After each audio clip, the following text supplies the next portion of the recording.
Você sabe qual é a relação entre gases poluentes e eficiência energética em caldeira? Então fique atento que a nossa conversa de hoje nós vamos falar sobre isso.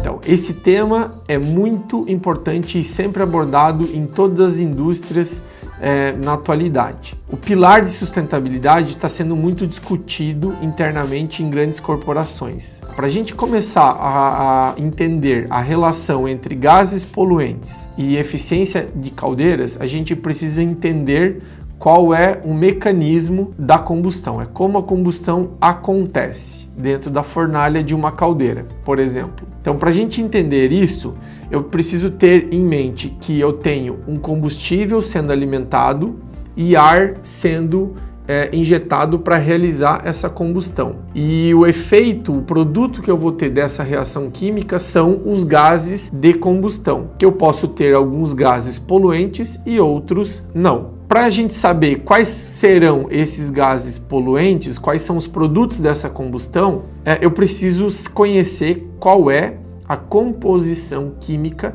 do combustível que está sendo alimentado, seja ele uma biomassa, seja ele gás ou óleo, ou seja, combustível líquido, sólido ou gasoso. Vamos falar aqui especificamente sobre a biomassa, que é um combustível mais sustentável. A biomassa são combustíveis que possuem cadeias carbônicas bastante complexas, que eu posso ter na reação química da combustão.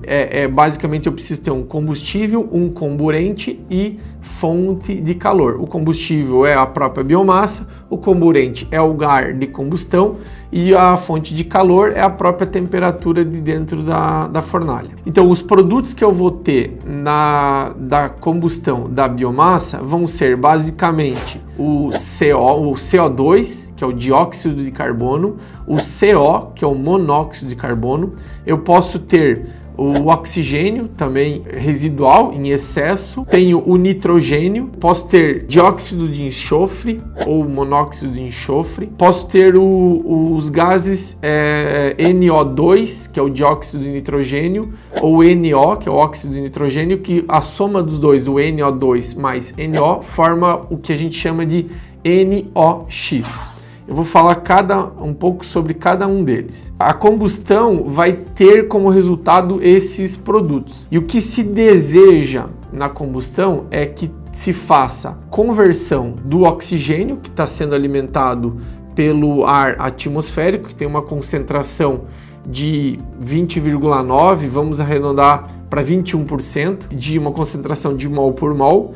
E eu quero converter o máximo possível deste oxigênio em CO2, que é a reação química. Mas eu posso ter outras composições químicas também, como a combustão do hidrogênio, que vai formar H2O, que é a água, que esse não é nem poluente. Então vamos dividir os gases de combustão em dois grandes grupos, os poluentes e os não poluentes. Os não poluentes, oxigênio em excesso, nitrogênio, que entra como um gás inerte, que ele não interfere, e o vapor d'água. Então, basicamente, os gases que vão sair, os não poluentes, serão esses três.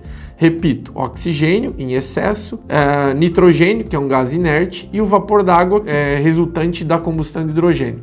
Então, esses não são poluentes. Os poluentes, CO2, que é um dióxido de carbono, o CO, que é o monóxido de carbono, o SOx, que aí é a somatória do SO2 mais o SO, é igual a SOx, e o NOx, que é a soma do NO2 mais o NO. Então, esses são os principais gases poluentes que se podem ter na combustão. Qual que é a relação desses gases poluentes com a eficiência da caldeira, a eficiência energética da caldeira? Se eu desejo converter o oxigênio em CO2, quanto mais eu fizer isso, melhor é a minha eficiência. E por mais que o CO2 é um gás que a gente considera ele como um gás poluente, mas porque ele contribui com o aumento da temperatura terrestre, que ele é um gás que absorve calor, eu desejo fazer isso, porque na prática eu estou aumentando a eficiência da minha combustão e estou consumindo menos combustível. Então aqui vale a pena, falando especificamente sobre o CO2, vale a pena uma análise bastante importante e de difícil compreensão. Uma coisa é a gente falar sobre percentual de CO2 emitido e a outra coisa é a gente falar sobre total de CO2 emitido em toneladas por hora, toneladas por dia de CO2. E aí o percentual é idealmente que você tenha o máximo possível. Por quê? Porque se eu aumentar o percentual, eu estou aumentando a minha eficiência e a minha emissão total de CO2 vai cair. Por quê? Porque eu estou aumentando a eficiência. Aí quando eu analiso a combustão da biomassa, por exemplo, esse balanço total da planta, por exemplo, o eucalipto, ele capturou o CO2 da atmosfera durante suas fases de crescimento que ele vai liberar durante a queima. Então, o valor líquido de carbono, ou seja, o carbono net, que é chamado, ele vai ser zero nesse ciclo. Depois toda a cadeia carbônica do cultivo do eucalipto pode não ser zero, porque tem a máquina agrícola, tem a colheitadeira, tem a plantadeira, tem toda essa cadeia que vai consumir combustíveis fósseis. Mas quando a gente isola apenas a biomassa, a emissão de carbono é zero. Então, quanto maior for a minha eficiência, menos madeira, menos biomassa eu vou consumir. E isso reduz a quantidade de emissão total de carbono na atmosfera. Então, por isso que tem aí a primeira relação entre um gás poluente e eficiência de caldeira. Um outro gás não poluente, que é o excesso de oxigênio, também tem relação com eficiência.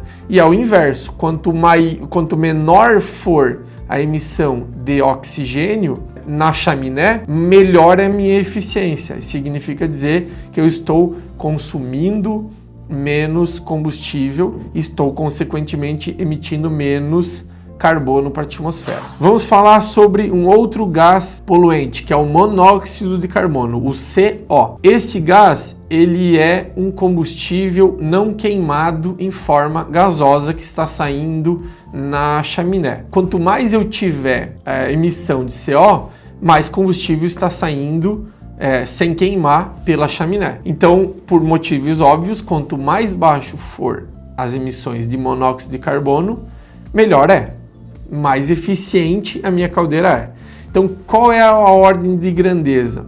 Existem umas questões ambientais, de leis ambientais, de emissões ambientais, mas a gente recomenda sempre que essa ordem de grandeza fique abaixo de 1000 ppm, partes por milhão. Idealmente, abaixo de 500 ppm. Então, as melhores caldeiras que eu já vi, que eu já trabalhei, tem emissões aí abaixo de 100, 200 ppm, partes por milhão. Então aí está uma relação direta entre gás poluente e eficiência de caldeira. O outro gás poluente, que é o SOx, ele está muito relacionado à composição química do combustível. Mas hoje em dia, graças à tecnologia, à engenharia, tem muito pouca presença de enxofre na composição química do combustível. Então, ainda existe a emissão de SOx, mas elas são níveis extremamente baixos. Mas a consequência desse gás é que ele vai trazer, quando ele entrar em contato com a atmosfera, ele pode formar a chuva ácida. Então, que era antigamente, na década de 80, 90, existiam cidades brasileiras que tinham muito problema com chuva ácida, formado principalmente por esse tipo de gases, o SOx, que é a soma do SO2 mais o SO. A mesma forma acontece do NOx, que é o óxido nitroso, né? A formação dele pode acontecer na fornalha, principalmente formando quando eu tenho temperaturas muito altas na fornalha, ou seja, é a contramão, o céu não é o limite. Então, à medida que eu começo a otimizar e aumentar a eficiência da minha caldeira, eu começo a aumentar as temperaturas de de fornalha, eu começo a aumentar a minha concentração de CO2, o que é bom, começo a diminuir a emissão de CO, o que é bom, porém eu começo a ter uma tendência de aumentar o NOx, e isso é ruim. Então existe um ponto ótimo de equilíbrio que vai ter uma emissão satisfatória dos gases de qualquer caldeira. Então esse NOx também vai formar problemas de chuva mais ácida e outros problemas ambientais. Então por isso que a gente precisa eliminar. Então qual que é a formação, o princípio de formação do NOx? Também é uma reação que pode ter um pouco de composição química do nitrogênio no combustível, mas principalmente ele está presente no ar, porque a gente não pode esquecer que mais de 70% dos gases do ar atmosférico é formado por nitrogênio. A grande maioria da concentração molar do ar que respiramos é feita por nitrogênio. Então, se você se interessou por esse assunto de gases poluentes e eficiência energética em caldeiras, saiba que a Control possui produtos e soluções específicas para isso e a gente pode te ajudar. Então acesse o nosso site, baixe o catálogo, conheça mais sobre os nossos produtos. Se precisar, entre em contato conosco.